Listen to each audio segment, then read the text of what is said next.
Next slide.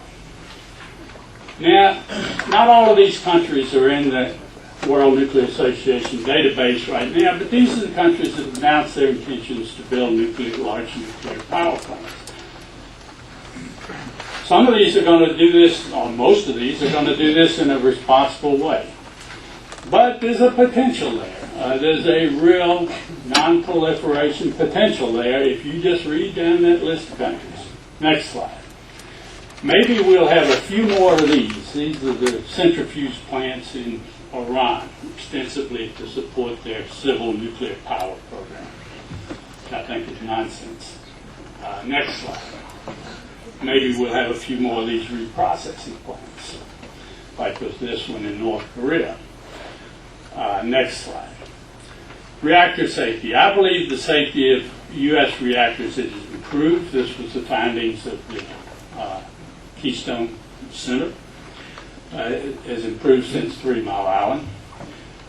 If you go back to those slides I showed you about the growth in nuclear power, most of the capacity, nuclear capacity worldwide, going forward for the next couple of decades at least, is going to come from existing plants. So improved designs is not going to change appreciably the risk associated with reactor accidents.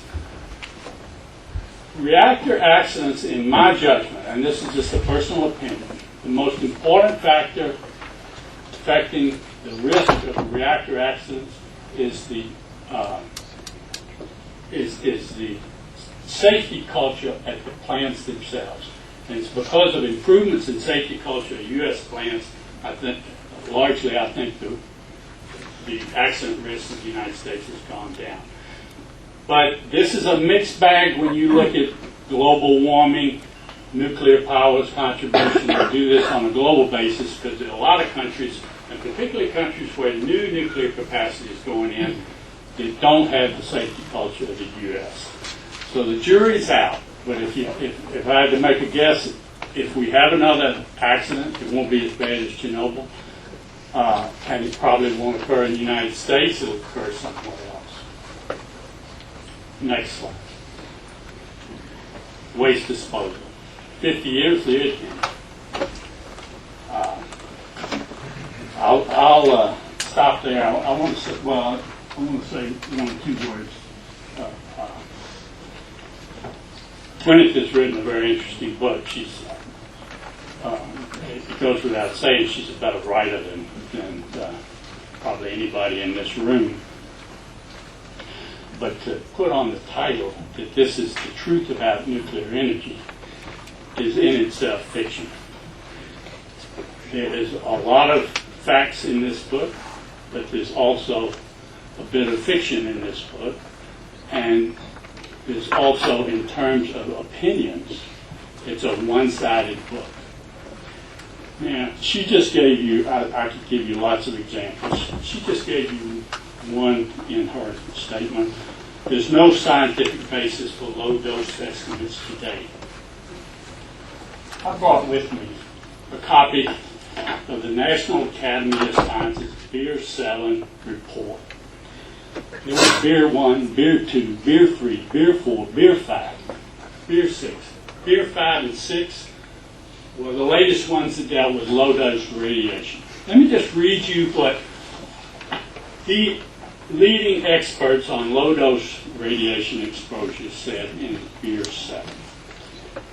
This is on page 7. A comprehensive review of the biological data led the committee to conclude that the risk would continue in a linear fashion at lower doses without a threshold, and that the smallest dose has the potential to cause a small increase in risk to humans.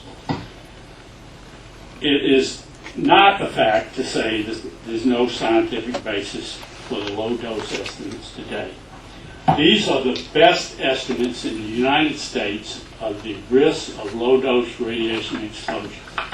And if you want to make an estimate of the impact of Chernobyl, and I don't think this applies particularly to the risk of U.S. reactors, because we'll never have an accident like Chernobyl in the United States.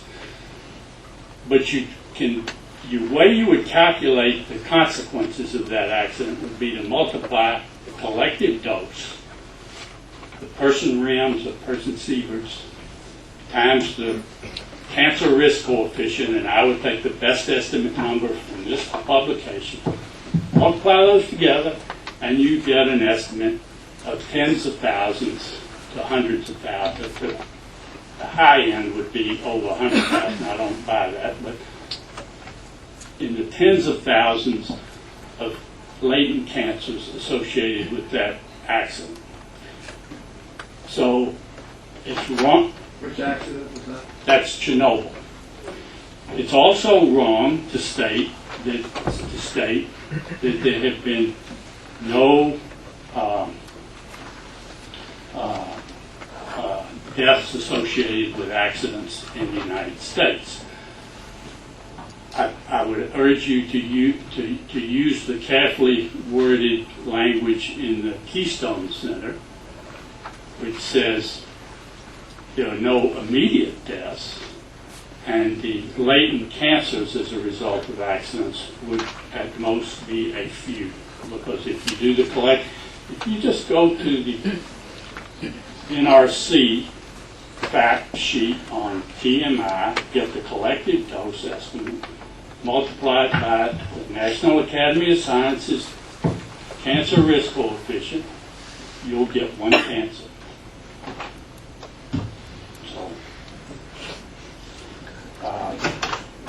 watts per square meter. I always thought we were interested in kilowatts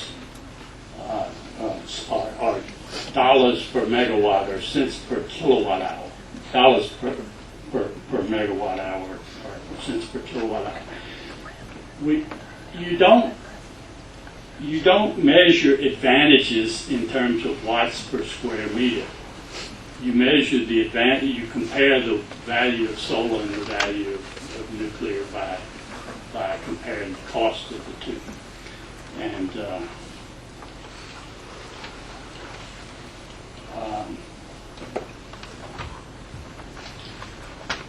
it's true the biggest source of radiation exposure, routine exposures today to American citizens, is from medical uses.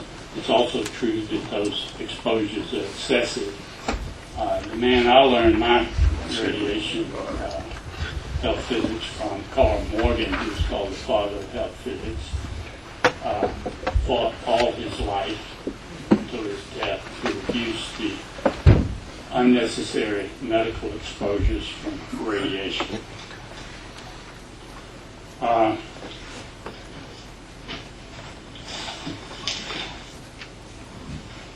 Well, I'll come back later and deal with Patrick's yes. I think you'll have that opportunity. Thanks a lot, Tom.